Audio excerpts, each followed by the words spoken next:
एक रात की बात है।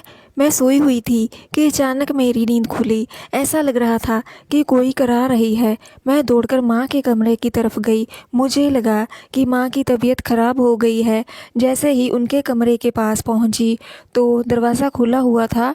मैं थोड़ी और खोली तो देखा कि जीजू उनके। मैं प्रियंका, उम्र 19 साल, इंदौर की रहने वाली हूँ। मेरी बहन की शादी पिछले साल ही हुई। जीजा जी और दीदी दोनों दिल्ली में रहते हैं, वहीं दोनों जॉब करते हैं। मैं और मेरी माँ दोनों साथ रहते हैं। हमारे पिताजी इस दुनिया में नहीं हैं। इस वजह से भी प्रिया दीदी की शादी जल्दी हो गई थी। तब की अभी मेरी माँ की उम्र 38 साल है। अब हम तीनों ही एक जैसे लगते हैं। माँ मेरी लगती ही नहीं है कि उनकी उम्र इतनी है।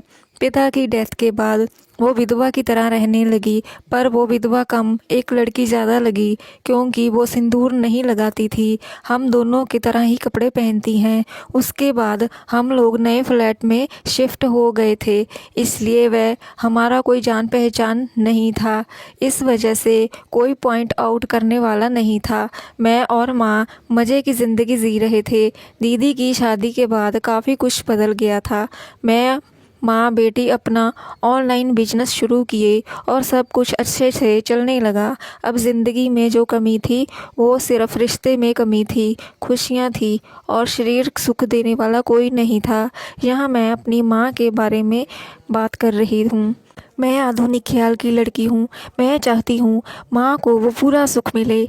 जीजा जी ऑफिस के काम से अहमदाबाद आए और हमारे साथ ही ठहरे। जीजा जी बड़े खुले दिल के इंसान हैं। वो हम लोगों की जितनी भी ज़रूरतें थी, चाहे शॉपिंग की या घर की, सारी पूरा करते थे। पर उनकी कातिल निगाहें से समझ आता था कि वो कुछ और ही चाहते हैं। वो हमेशा ही मेरी तरफ तारीफ़ करते थे और बात बात पर हाथ और कभी कभी मेरी पीठ पर हाथ फेरते। माँ के साथ ही ऐसा होता था। वो माँ के काफ़ी करीब होते। माँ भी उनकी निगाहों से कई बातें कह जाती जो मुझे समझ नहीं आती।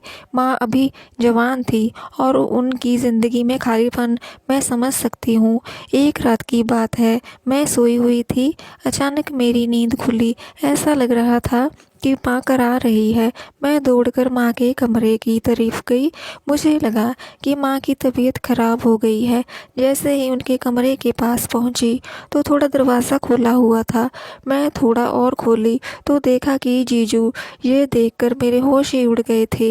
ये सब देखकर मैं हैरान हो गई। वो दोनों एक स्टार की तरह। मैं मेरे तन बदन में आग लग गई।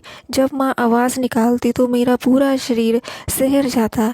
मैं अपना होश खो बैठी थी। ऐसा लग रहा था कि माँ कह रही थी कि आप मुझे ऐसे ही खुश रखना, आप मुझे अपनी बड़ी बीवी समझना। अब ये समझना कि आपने मेरी बेटी के साथ साथ मुझसे भी शादी किए हो।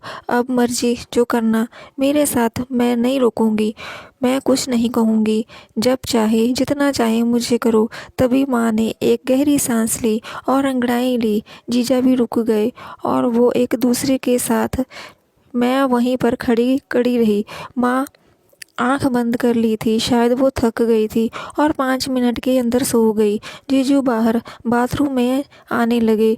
मैं वहाँ से हट नहीं पाई तो वो वहाँ पहुँच गए थे।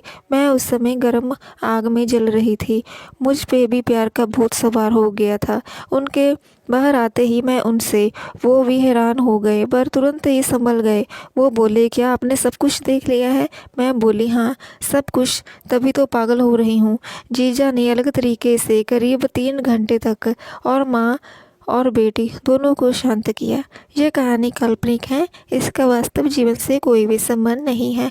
अगर ये कहानी किसी के साथ मेल खाती है तो मात्र एक संयोग कहा जाएगा। ये कहानी आपको कैसी लगी कमेंट्स में ज़रूर बताएं। चैनल पर नए हैं तो चैनल को सब्सक्राइब ज़रूर करें ताकि आने वाले वीडियोज़ का नोटिफिकेशन आपको सबसे पहले मिल सके। Thank you for watching.